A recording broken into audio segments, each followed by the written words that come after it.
Hello दोस्तों, तो आज के दिन मैं आप लोगों के लिए एक्सप्लेन करने वाला हूँ 10,000 वर्ल्ड के लेटेस्ट एपिसोड को। एपिसोड की स्टार्टिंग होती है और हम देखते हैं थंडर ड्रैगन को, जो कि लिनफेंग के सोल्सी से बाहर आ गए थे। थंडर ड्रैगन को अपने सामने देखकर एंसेस्टर यांगशाओ उन्हें ग्रीट करने लगे थे। थंडर ड्रैगन उससे कहते हैं कि यांगशाओ, मैं आज के दिन लिनफेंग के कहने पर तुम्हारे इस ट्रेजर को रिपेयर करने वाला हूँ, इसलिए इस ट्रेजर के रिपेयर करने के बाद तुम अपने प्रॉमिस को भूल मत जाना। जो सब कहने के बाद thunder dragon demon refining pot को रिपेयर करने लगे थे। थंडर ड्रैगन को डीमन रिफाइनिंग पॉट को रिपेयर करता हुआ देखकर टियानकी काफी ज्यादा शॉक हो गया था और वो कहने लगा था कि ये सीनियर थंडर ड्रैगन तो सच में काफी ज्यादा कमाल के और बहुत ही ज्यादा पावरफुल हैं और ये अंकल लिनफेंग के एक ही बार कहने पर इस ट्रेजर को रिफाइन करने के लिए मान गए। तो आखिरकार अंकल लिनफेंग का बैकग्राउंड क्या है, वो अभी यहाँ पर ये सब कह ही रहा होता है कि तभी हम डीमन रिफाइनिंग पॉट को देखते हैं, जो कि पूरी तरह से रिपेयर हो गया था। डीमन रिफाइनिंग पॉट के रिपेयर होते ही उसके अंदर से एक पावरफुल टाइगर बीस्ट निकलता है और ये टाइगर बीस्ट और कोई नहीं बल्कि डीमन रिफाइनिंग पॉट का स्पिरिट था। और अब वो यहाँ पर अपने ऑरा को रिलीज करते हुए कहने लगा था कि फाइनली पिछले 10,000 सालों के बाद मैं यहाँ पर रिवाइव हो पाया हूँ। अब मुझे यहाँ पर कोई भी नहीं हरा सकता क्योंकि मैं इस पूरे यूनिवर्स में इनविंसिबल हूँ। इस टाइगर बीस्ट के ऑरा प्रेशर को देखकर टियानकी का बीस्ट कहने लगा था कि इस बीस्ट के ऑरा को देखकर ऐसा लग रहा है कि ये तो ट्रू इमॉर्टल लेवल से भी ज्यादा पावरफुल है। इस टाइगर बीस्ट के बातों को सुनकर थंडर ड्रैगन उसके पास आकर कहने लगा था कि अगर तुम इस पूरे यूनिवर्स में इनविंसिबल हो तो आखिरकार मैं कौन हूँ। थंडर ड्रैगन को अपने सामने देखकर टाइगर बीस्ट कहने लगा था कि ये तो थंडर ड्रैगन है, जो कि एक सेलेस्टियल बीइंग है और ये तो मुझसे भी ज्यादा पावरफुल है। और अब थंडर ड्रैगन इस टाइगर बीस्ट को डराने के लिए इसके ऊपर एक मामूली सा अटैक कर देते हैं। साथ ही वो उससे कहते हैं कि आज के दिन मैं तुम्हें यहाँ से जाने दे रहा हूँ, लेकिन अगली बार तुमने ये कहा कि तुम यहाँ पर सबसे ज्यादा पावरफुल हो तो मैं तुम्हें बिल्कुल भी नहीं छोड़ूंगा।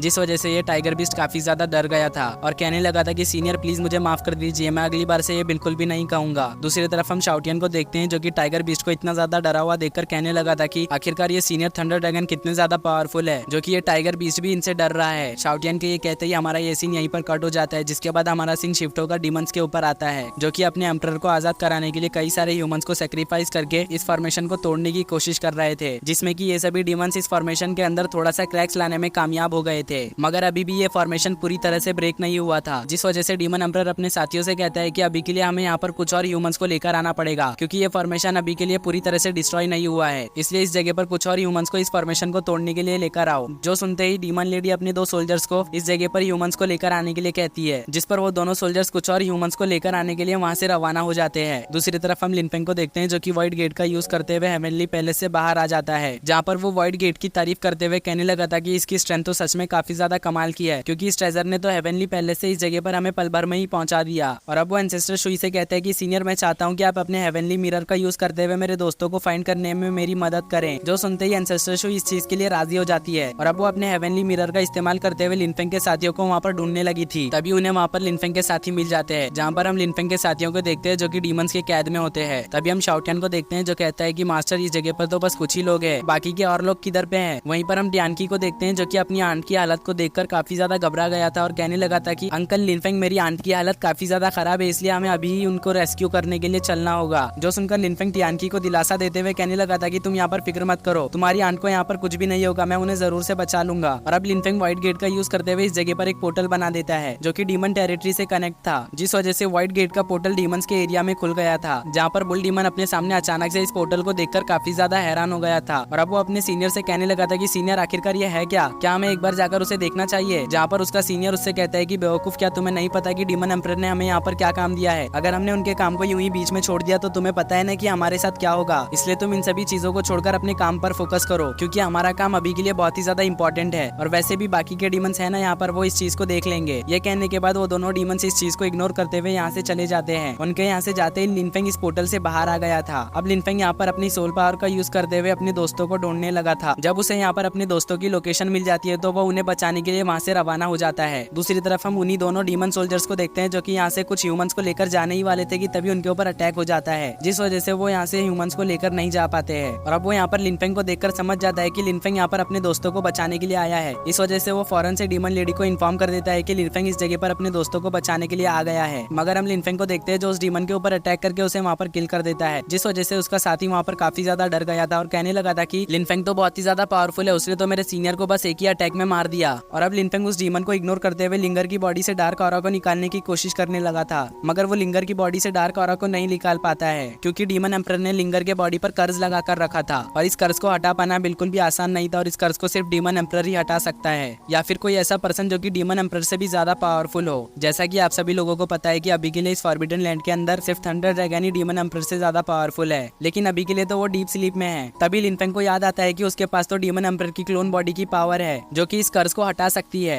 इसलिए अब लिनफेंग डिमोनिक पावर का यूज करते हुए लिंगर के बॉडी से कर्ज को हटा देता है, जिस वजह से लिंगर इस जगह पर होश में आ जाती है और वो लिनफेंग और टियानकी को अपने सामने देखकर काफी ज्यादा खुश हो जाती है। दूसरी तरफ हम डीमन लेडी को देखते हैं, जिसको कि पता चल चुका था कि लिनफेंग उनके काम को इस जगह पर बिगाड़ने के लिए आ गया है। इसलिए वो डीमन एम्परर को सभी चीजें बता देती है, क्योंकि लिनफेंग के सभी साथियों की बॉडी पर मेरा लगाया हुआ कर्ज है, जिसको कि लिनफेंग इतनी आसानी से तो बिल्कुल भी नहीं हटा सकता। वो अभी यहाँ पर ये सब सोचकर खुश हो ही रहा होता है कि तभी उसे महसूस हो जाता है कि उसने जो लिंगर की बॉडी पर कर्ज लगाया था वो तो उसके बॉडी से हट चुका है। इसलिए वो शॉक होते हुए कहने लगा था कि आखिरकार ये कैसे हो सकता है। जो सुनकर डीमन लेडी डीमन एम्परर से पूछती है कि एम्परर आखिरकार आप यहाँ पर क्या कह रहे हैं, तो डीमन एम्परर उसे सभी चीजें बता देता है। डीमन लेडी डीमन एम्परर के बात को सुनकर कहने लगी थी कि एम्परर कहीं आपके कर्ज को थंडर ड्रैगन ने तो नहीं हटाया। जिस पर डीमन एम्परर कहता है कि अगर ऐसा है तो ये तो मेरे लिए ही फायदे की बात है। अगर वो इस बार यहाँ पर आया तो मैं उसे एब्जॉर्ब कर लूंगा, जिस वजह से मैं एक बहुत ही पावरफुल सेंट बन जाऊंगा। यह कहने के बाद वो वहाँ पर अपनी पावर का यूज करते हुए लिनफेंग को देखने लगा था और वो देखता है कि उसके कर्ज को हटाने वाला थंडर ड्रैगन नहीं बल्कि लिनफेंग है, और लिनफेंग ने तो उसके क्लोन बॉडी को भी कंडेंस कर लिया है, जो देखकर वो काफी ज्यादा शॉक हो जाता है। डीमन एम्परर के इसी शॉक के साथ हमारा ये एपिसोड यहीं पर एंड होता है।